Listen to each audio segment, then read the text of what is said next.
Hello, bonjour. Aujourd'hui, je vais parler de l'ancien roi d'Espagne, Juan Carlos. Si vous vous souvenez bien, le roi s'est exilé il y a quelques mois de cela à Abu Dhabi. S'est exilé après le scandale sur les pots de vin qu'il avait reçus pendant son règne. Donc, il a décidé de se retirer afin de ne pas porter préjudice au règne de son fils, le roi Felipe d'Espagne. Il a passé sa première fin d'année en dehors de l'Espagne et les journaux espagnols se sont demandé ce qu'il devenait. Donc, avant toute chose, il avait tenu à préciser qu'il ne rentrerait pas pour les fêtes de Noël en Espagne et ce, à la pandémie et la situation mondiale. Donc voici ce qu'il a dit. J'ai décidé de ne pas retourner en Espagne pour les fêtes de fin d'année en raison de la triste situation causée par la pandémie en Espagne et dans le monde, parce que je suis une personne à haut risque. Il faut rappeler en fait que Juan Carlos a près de 83 ans et il fait bien sûr partie des populations concernées et affectées par cette triste maladie. Mais il n'était pas seul, on nous dit. Il était entouré par des amis et aussi par sa fille, Elena, sa fille aînée, qui est allée lui rendre visite. Donc Elena,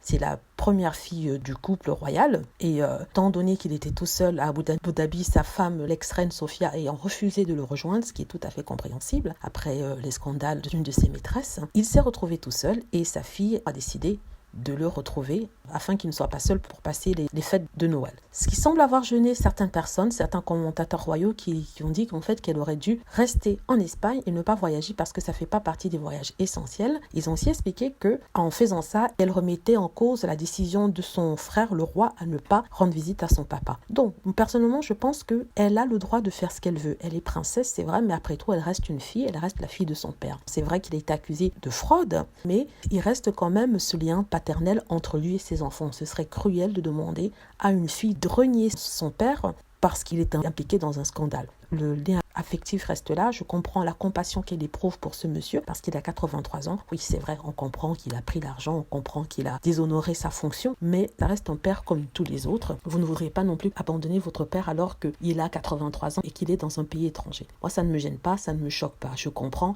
Et en plus, en tout à son honneur, parce qu'on voit que c'est quelqu'un qui a de la compassion. J'aime beaucoup la princesse Elena et ce depuis longtemps. On a toujours dit que c'est quelqu'un de très sensible, c'est quelqu'un de très indépendant. Il sait prendre ses décisions et qui ne se laisse pas influencer par le monde extérieur, notamment quand elle a divorcé de son mari Jaime Marichalar après quelques années ensemble, alors que tout le royaume lui conseillait le contraire. Mais elle a pris une décision ferme qu'elle n'a pas regrettée d'après certains d'eux. Voilà, c'est tout ce que je voulais dire sur ça. Dites-moi ce que vous pensez. Vous pensez qu'elle a eu tort d'aller voir son père pour les fêtes de Noël ou qu'elle aurait dû rester auprès de sa maman et de son frère? Voilà, j'espère que vous avez aimé la vidéo. N'hésitez pas à cliquer sur like si c'est le cas, à vous abonner pour plus de vidéos et à cliquer sur la petite cloche afin d'être averti lorsque je poste une nouvelle vidéo. Merci.